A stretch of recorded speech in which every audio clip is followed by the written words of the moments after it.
Benjamin Dixon Show is only possible with listener support. Go to www.patreon.com/The BPD Show. Welcome, ladies, gentlemen, and gender nonconforming individuals to another episode of the Benjamin Dixon Show. I am, of course, your host, Benjamin Dixon. Today is Monday. It is November 4th, 2024. Tomorrow is Election Day. And I vacillate back and forth between being cautious with optimism as well as having a sense of doom. I know this is probably how most people are feeling right now because we're finally here. Tomorrow is a referendum on democracy. Tomorrow is a referendum on the United States of America. If there is any hope, anything that's worth salvaging of the United States of America, I believe it's going to be determined tomorrow. And I had a conversation at length with my dear friend, Dr. Carl Mack, and you know, he asked me, and every time we get off the phone, he asks me, how do I feel about it? How do I feel? Do I feel hopeful that Kamala Harris will win? And I've always been reluctant to express hope. Don't get me wrong. I express support. We're getting out tomorrow. We like to vote on Election Day. And so that's what we're going to do. We're going to go to our precinct tomorrow and vote, my wife and I. I am internally hopeful inside of me, but I'm cautious about expressing that hope because, you know, we've been here before, 2016. We've seen what America does. And more specifically, I have seen the evolution of the MAGA misinformation machine over the last 4 or 5 years. And they are doing, along with the help of Elon Musk and what was formerly known as Twitter, they're doing everything they can, every single thing within their power to help Donald Trump win. And so I'm cautiously optimistic, which is ironic because that was my original catchphrase for this show. Cautiously idealistic, it was the catchphrase. But I'm a bit optimistic, especially when you consider the change that has happened in Iowa. Kamala Harris is up by 3 points in the state of Iowa. And why is that significant, you may ask? Because in the last 2 election cycles, Donald Trump has won Iowa by at least 10 points. I want to play a clip for you from Morning Joe, where they spoke with pollster Ann Seltzer, who has accurately called Iowa for years. And she is explaining in this clip why new data, which has Kamala Harris in the lead by 3 points, she's explaining that no one, including herself, would have ever thought that Iowa could go for Kamala Harris. But she's looking at the data and it looks feasible. It looks possible. Well, as you can imagine, this was a shock poll, and I've been shocked since Tuesday morning last week. So I've had time for this to sink in because no one, not including me, would have thought that Iowa could go for Kamala Harris. So what we saw there was striking sort of elaboration of what had happened with our September poll, where we had Kamala Harris closing by 14 points, the gap with Donald Trump. And our analysis then was it wasn't that people are switching their allegiances. It was that more people were qualifying as likely voters in September. That would have been, they say they will definitely vote. And that somebody asked me, well, is Trump losing ground? And that's an interesting question, and you get out your calculator and start to work that out. There were more respondents, weighted respondents for Trump by three individuals than he had in June. But Kamala Harris got 85, and that's because the influx, the bigger number of likely voters, extremely went to Kamala Harris. And this poll is an extension of that the people more likely to show up are her kinds of supporters. So she's got more women, she's got more older people, she's got more college educated people, and it has ended up, you look at the graph of it, it looks pretty linear, that her going from Biden's low point in June up to now she has leapfrogged over Trump into the lead. So there's lots of things going on, lots of things to speculate there. But obviously we looked hard at these numbers to feel confident in publishing, and we do. And this is the most respected pollster in the state of Iowa. So, back to Dr. Mack's question to me, do I feel hopeful? I can't help but feel hopeful. Sometimes you feel hopeful at the risk of being let down. That's the nature of hope. But I can, at this point, I feel hopeful that tomorrow Kamala Harris will put the nail in the rhetorical coffin of MAGA. Because that's where we are. We're really at a turning point, whether or not this country has anything that can be salvaged. Because for Donald Trump to even still be in the consideration after all of these years, when we know exactly who and what he is, what he stands for, we know what he plans on doing. We know what he plans on doing to immigrants. We know what he plans on doing to black people. We know what he plans on doing to the LGBTQIA community. We absolutely know what he's trying to do to women.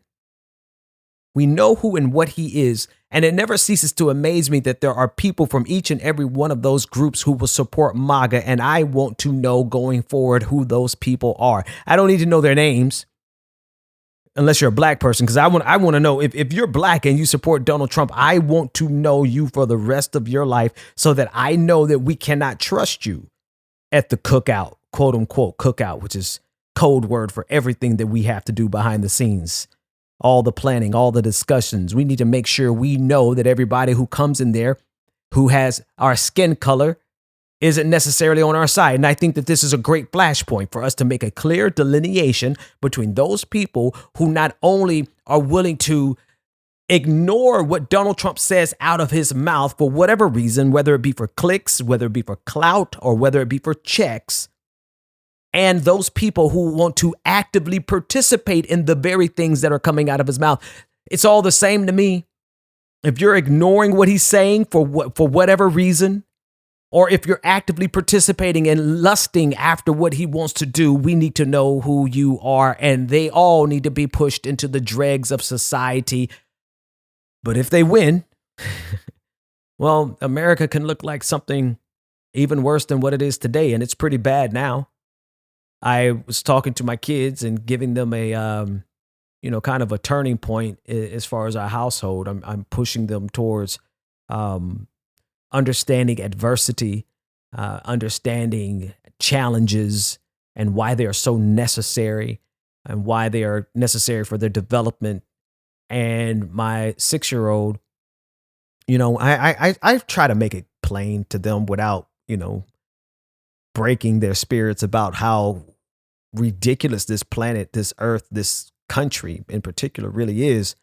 And one of my kids, my 6-year-old, he said, I told him, I said, listen, no matter how bad it might be, you still find ways of living and enjoying life and having a good time in life. And he said, well, how do I have a good time? How can we enjoy it if it's so crazy out there?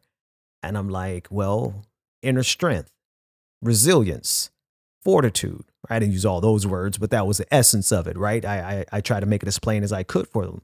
So, all of that to say, the way the world is right now is not a bed of roses. America is not a great nation for everybody right now. Not at all. It's a great nation for those people who have, but there's so many people who don't have. And there's so many people who have that are intentionally looking forward to the opportunity to make it worse for everyone else. That is the essence and the core of MAGA. That's who they are. And if they win tomorrow, we don't throw in the towel, but it certainly is going to be a much more difficult road ahead than if Kamala Harris wins and we're able to stave off the very worst proclivities that this nation can demonstrate. All right, when we come back, let's talk about these empty rallies that Donald Trump is facing. We'll be back with more of the Benjamin Dixon Show right after this.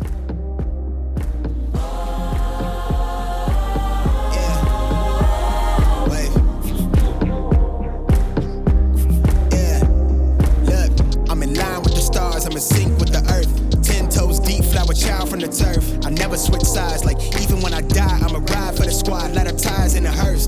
I've been on the vibe, kinda hard to describe. I'm in between. Welcome back to the Benjamin Dixon Show. Visit us online at thebenjamindixonshow.com.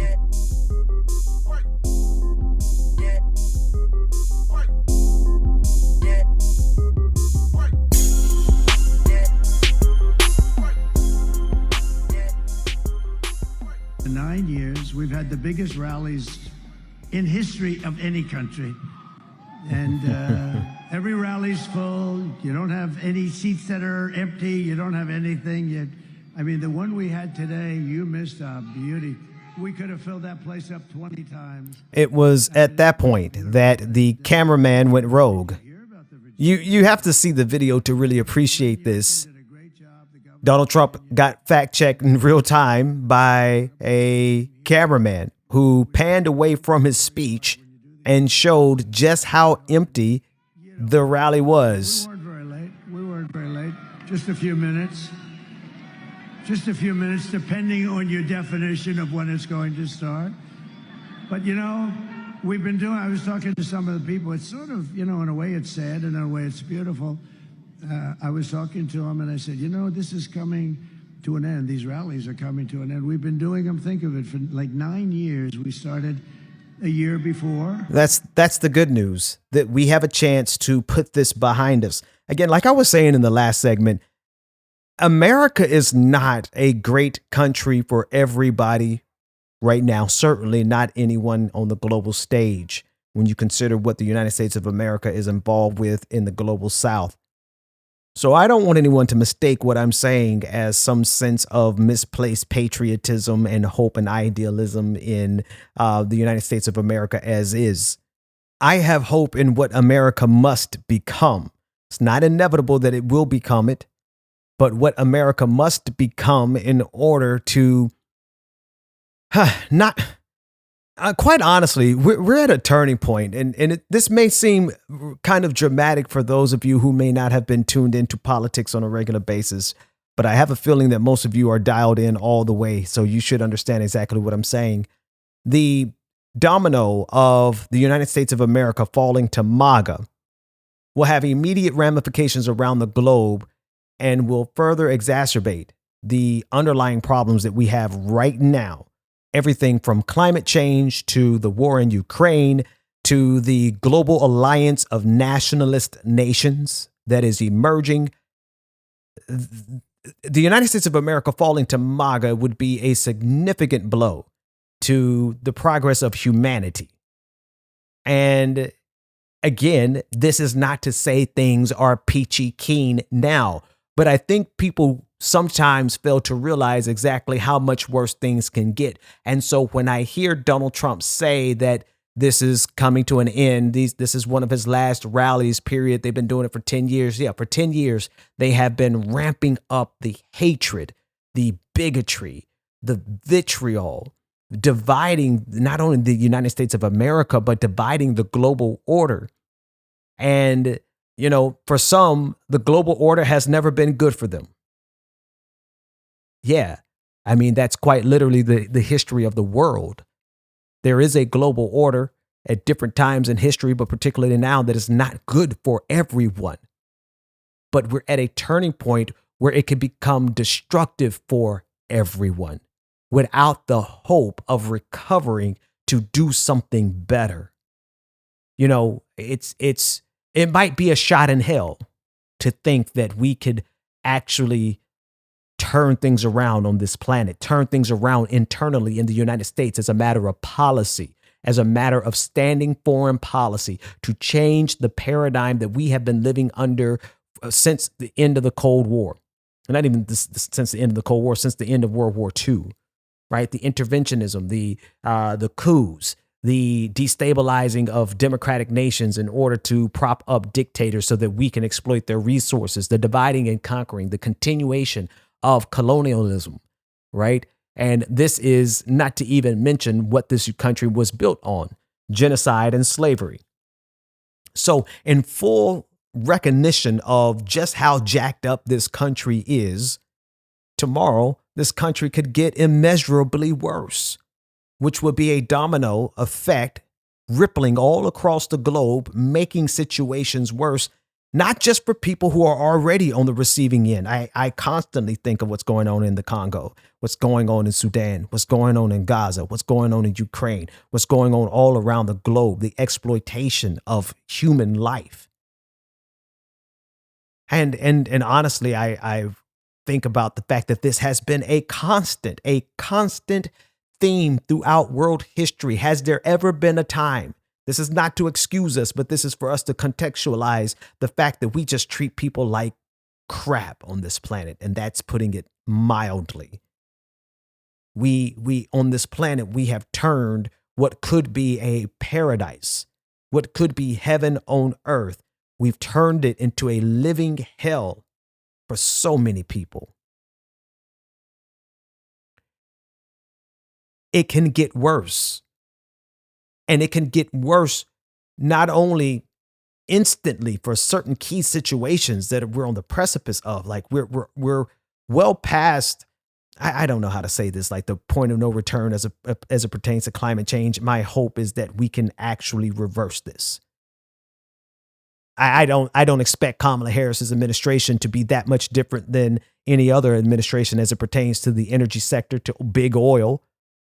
But my gosh, if we want an opportunity to turn that around, we have to at least have people in power who acknowledge science.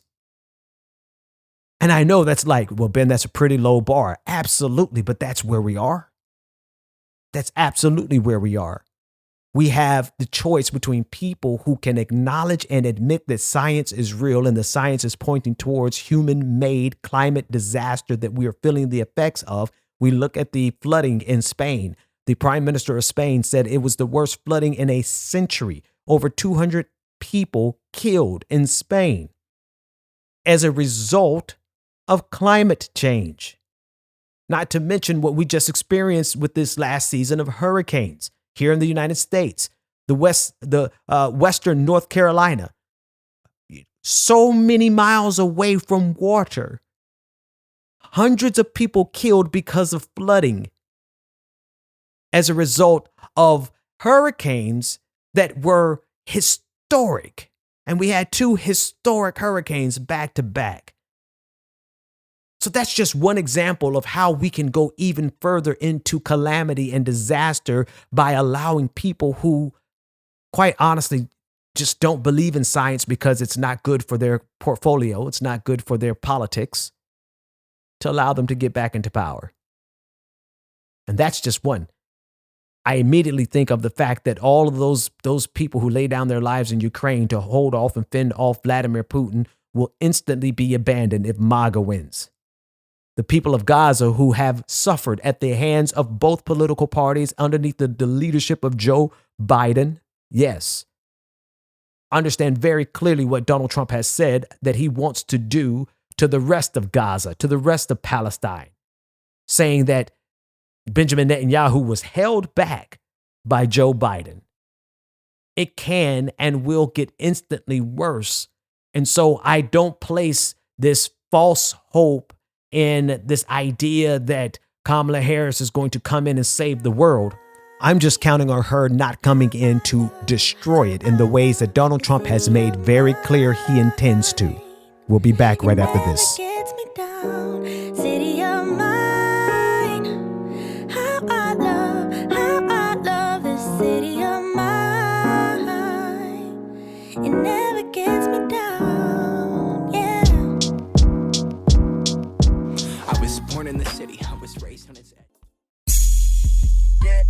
Welcome back to the Benjamin Dixon Show.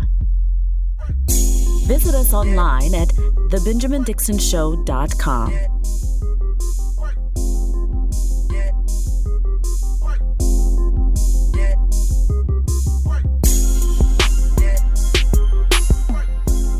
Look, I've been voting for 64 years.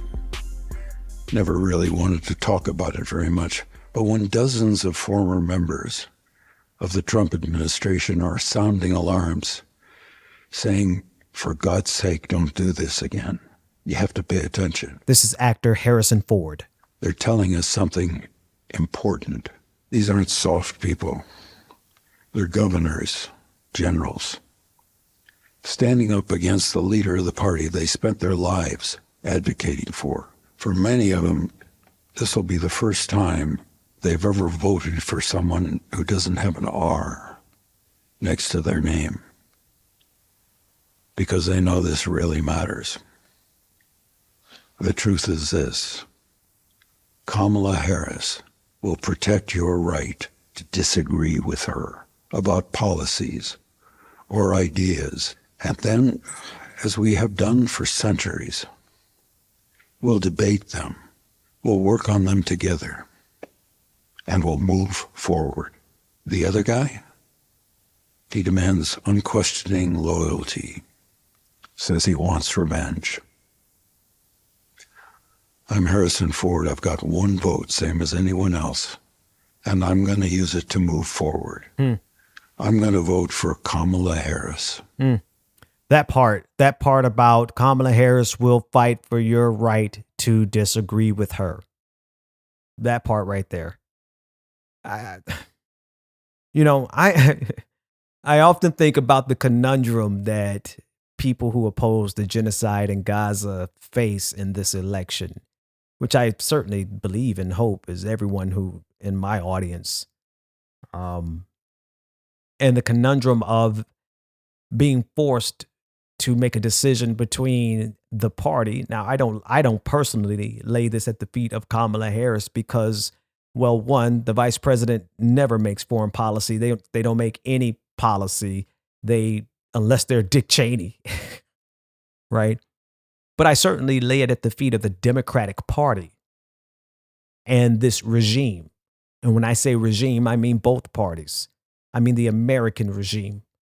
And so I'm very sober about this moment and the conundrum that so many of us are facing as it pertains to having to vote for this country, either party in this country.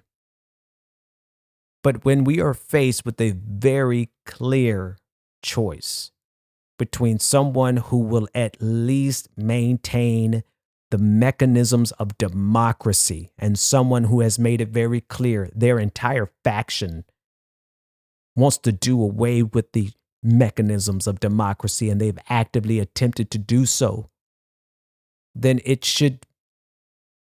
pushes us. It should push us. It should make us confront, as I have had to. I don't know how you've resolved it, this conundrum that we're facing right now, but I've resolved it as follows. I'm going to vote for the party that's going to let me have voice and let me oppose and let me attempt to hold accountable every single person involved with this genocide, versus a party who's going to further the genocide out of his own mouth. That's what he said. And then take away our right to oppose him and shut down media channel outlets that he disagrees with. And there are people who are giddy at the possibility of silencing every one of our voices. The rank and file of MAGA, they love the idea of being able to imprison people who they politically disagree with. That's what they're actively organizing around. So the fact that we have a party that wants fascism and a Kasparian, and then we have a party that is complicit with genocide, but is at least not going to pull the ladder of democracy from underneath us. It's not a great time to be an American. It most certainly is not. But it's a necessary time where we have to pick up our vote and go and do something about it. That's where we are. And I hope you have your voter plan tomorrow. If you haven't voted already, I hope you made plans. I hope you know where your precinct is. I hope you know what time you're going, because most people are going to go before work and after work. And if you can get off on lunch, you might still meet up with a whole lot of people who are doing the same thing. If you can get some time off, that would be best. If you go and you're like in almost every single state, I don't know a single state where if you're in line at the time of the closing of the polls, you can stay in line. I don't know a single state that won't allow you to do that. So even if you get off work and you have to go and get in line and stay in line until 9, 10 o'clock, even if they start calling states, don't get out of line. These are lessons that we've learned over the years, and it just bears repeating. I hope you know them off the top of your head, but it bears repeating. We've got to save democracy because it's literally our only chance. And I contextualize it like this. We've seen in world history life before democracy. We've seen the results. But you know what we haven't seen is a global order that is anti-democracy, that has the power of AI, that has the power of algorithms, that has drones at their disposal, that has all of the technology and the ability to not only control but manipulate popular opinion. AI targeting of drones being currently used in Gaza. We've never seen a global order that is anti-democratic, that has all of these resources at their disposal. And so we're faced with the proposition of almost an everlasting order that can't be trumped, no pun intended at all, that can't be overthrown because of the sheer force of their weapons and their technology. And if you contextualize it for the decision made back in July that the president of the United States cannot be held criminally responsible for any of their official acts, well, then that just gives Donald Trump a free check to do whatever the hell he wants to us. And he did that before. I mean, he did whatever he wanted to do before that decision from the Supreme Court. The only thing that stopped him was that he was surrounded by people who put the United States of America first. He will not be surrounded by those people this time. And I know I'm preaching to the choir. I know it. But I just want to steal your resolve. If you hesitated for a minute about not voting tomorrow, don't. Don't hesitate. Let me make sure I'm very clear on that. Go. Vote. We need it. State of Florida was decided by 600 votes back in 2000. Now, of course, that was because the Supreme Court waded in and said not to allow the recount of, I think, Dade County and Broward County. Your vote matters so significantly. And again, I know I'm preaching to the choir, but let me preach.